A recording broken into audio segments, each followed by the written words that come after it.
We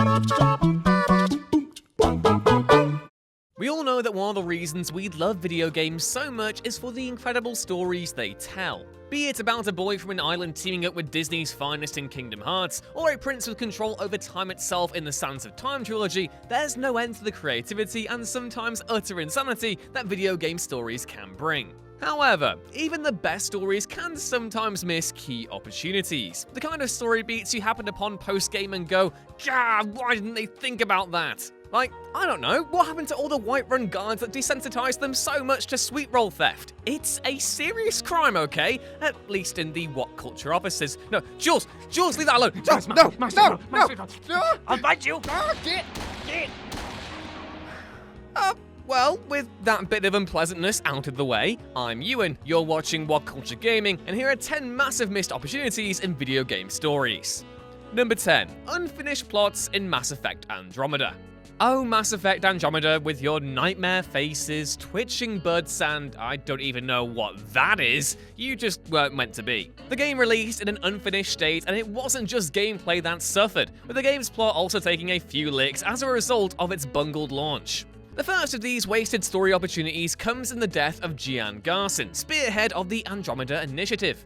As players make their way through the game, it's revealed that Garson's death was not accidental, but murder. Players learn of a mysterious benefactor that helped set the Andromeda Initiative in motion, and it seems like this mystery is only beginning, but it never goes beyond that. This would have been a great way to connect back to the original trilogy, as one theory was that the benefactor was actually the elusive man. The other unfinished plot comes at the end of the game, where a broken transmission warns the Quarian Ark is in distress. This could have led to a series of missions where players chase down new leads and take further advantage of Andromeda's open-world gameplay.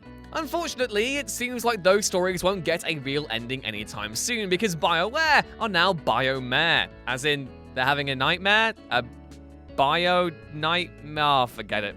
Number 9. Star Wars Battlefront 2, Inferno Squadron's Change of Heart. See? Didn't I tell you guys that Battlefront 2 was great? And now look where it is, mounting one of the all-time greatest gaming comebacks. Vindication, oh how I love thee. Although yes, the game had an extremely rocky start, it wasn't nearly as bad as was initially claimed. In fact, it was rather good, and the criticized story mode I actually really liked too. Could it have been better though? Absolutely. And you do have to wonder why DICE thought the one moment players would take control of Luke should be spent swatting bugs and not stormtroopers.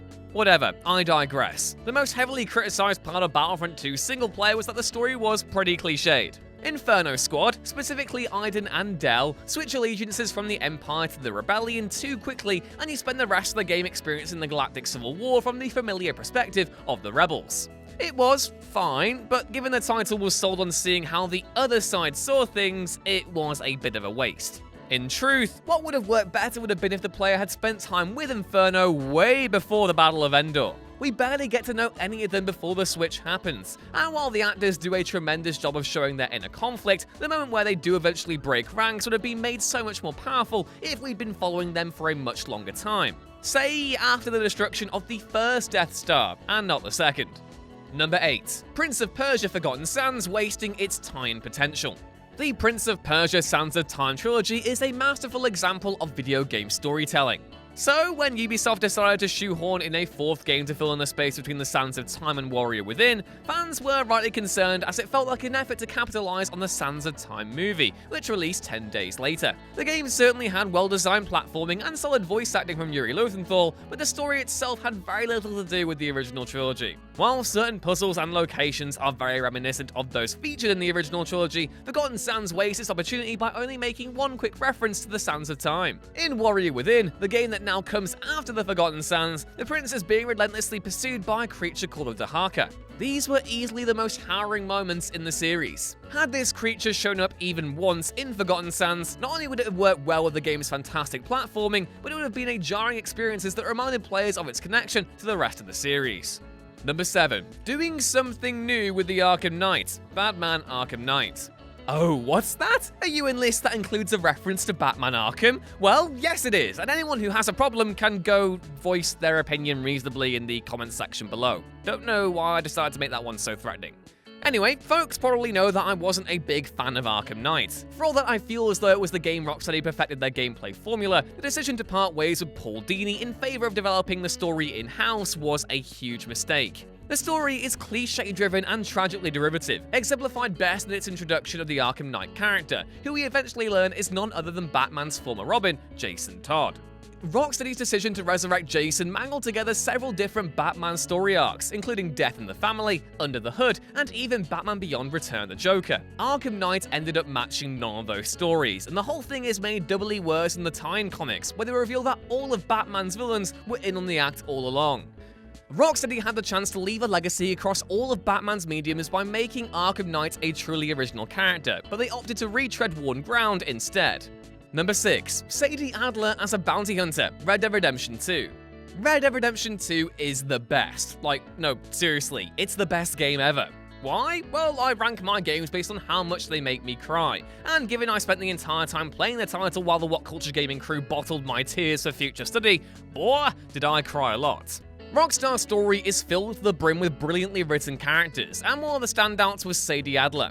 The Van der Linde gang rescues SADIE after her husband is murdered by the O'Driscolls, and while she's initially too traumatized to say a word for the first portion of the story, she eventually develops into a fiery and accomplished gunfighter, and an integral member of the gang. After all the sadness of the game's closing act, we catch up with SADIE as John in the epilogue, where we discover that she's a bounty hunter, and a really class bounty hunter too.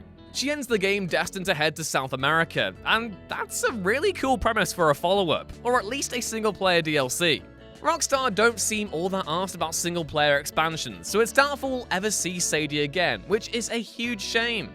She's such a cool character, and if Rockstar were looking to tell a different kind of western set in Mexico or even further south, I think I speak for a lot of Red Dead fans when I say she'd be great to have as the lead. Number 5. Ditching the Animus, Assassin's Creed 4 Black Flag. Look, I'm just gonna come out and say it, no one likes the Animus. The modern-day bits of the Assassin's Creed games are tedious and only serve to disrupt the pace of the actual interesting parts of the game. No one plays these titles to walk around an office, or to discover something about an alien civilization. They've always been the worst part of the series, so when Desmond died in Assassin's Creed 3, it looked as though they'd be gone for good. And then Black Flag came around, and you were in an office, doing office-y things.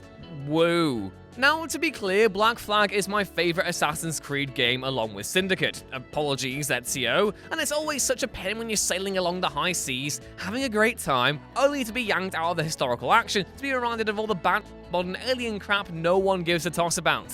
Number 4. The limited crew of Mass Effect 3.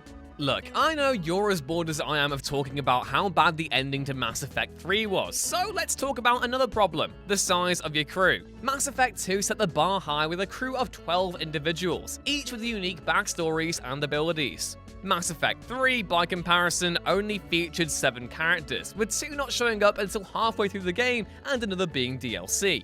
This only adds insult to injury as players are continually running into crew members from the previous game, only to be told, no, I can't join you. Like most BioWare games, Mass Effect implemented a morale system that was tied to your ability to persuade or intimidate others to your way of thinking. Mass Effect 3 could have taken this system to a completely new level by giving players the option of choosing their own crew. Imagine if the game contained a limited number of empty slots, players could use their Paragon or Renegade stats to recruit any living crew member from the previous games. That would have been so cool.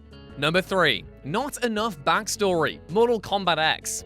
NetherRealm Studios has definitely nailed down the art of putting a story mode in a fighting game. That being said, when Mortal Kombat X introduced 8 brand new fighters to the franchise, the decision of having the focus of the story be on the combat kids and not the Outworld Civil War was a major missed opportunity. In a game series known for its fantastical characters and inter-realm conflict, the choice of making its main focus of the story be on the up-and-coming new characters rather than on a civil war in a familiar and unstable realm definitely seemed like the wrong call. Mortal Kombat X introduced a bunch of other new characters, like the gunslinger Erron Black and D'Vorah the Hive Queen. These characters were not given any real introduction or backstory, which unfortunately forced them to be more background villains than anything substantial.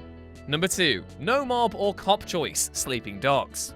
As far as GTA clones go, Sleeping Dogs is definitely worth your time. The game's story, lifted from classic Hong Kong capers like Infernal Affairs and Hard Boiled, tells an intriguing story and builds to a great payoff that, unfortunately, never comes. The story puts players in the shoes of undercover cop Wei Shen as he infiltrates the Sun On Yee triad. Wei starts out as a low-level enforcer and steadily climbs the ranks of the mob, all while struggling to hold on to the morals and ideals of being a cop. You know, by forcing people into wood chippers and cheating on Emma Stone. Is there no low Wei is willing not to go? Throughout the entirety of the story, Wei is being pulled in both directions by a strong sense of family and loyalty, and it feels like it's all leading up to a moment where players will be forced to make a defining choice that sadly never happens. That being whether he'd abandon the Force or stay with the Sun On Yee. And number 1, bringing legacy characters to Splinter Cell Blacklist. Splinter Cell Blacklist is one of the true underrated gems of the last console generation, and one that is particularly bittersweet for fans of the Tom Clancy series, owing to the fact a follow-up still hasn't been made, and also because it was the sole occasion where actor Michael Ironside vacated the role of Sam Fisher, which fans later learned was down to him undergoing treatment for several different types of cancer. Ironside has now thankfully recovered, but in his place came Eric Johnson, and needless to say, seeing a 30-something actor in the role of the 50-something Fisher was pretty peculiar. Many fans began to wonder why Ubisoft hadn't simply kept Ironside to play Fisher as a mentor, and not the field agent he was in the game, especially when the title introduced the character of Isaac Briggs, a clear replacement if there ever was one. In my head, the solution is kind of simple. Have Sam be the guy in the chair, and have Briggs and Castrol run field missions. Blacklist didn't opt for that though, and as each year passes, it looks less and less likely that either of those two characters will see any more development. A bigger missed opportunity you will not find. And that was our list on the biggest missed story opportunities in video games. I want to know what threads you felt were missed down in the comments below, and whether or not you were disappointed that any of the above weren't explored either. Once you've done that, can you please give us a like and a subscribe, and also remember to head back on over to whatculture.com/gaming for more news, lists, and articles like this every day. As always, I've been Ewan, catch me on Twitter at EwanRuinsThings, and I'll see you next time. Bye!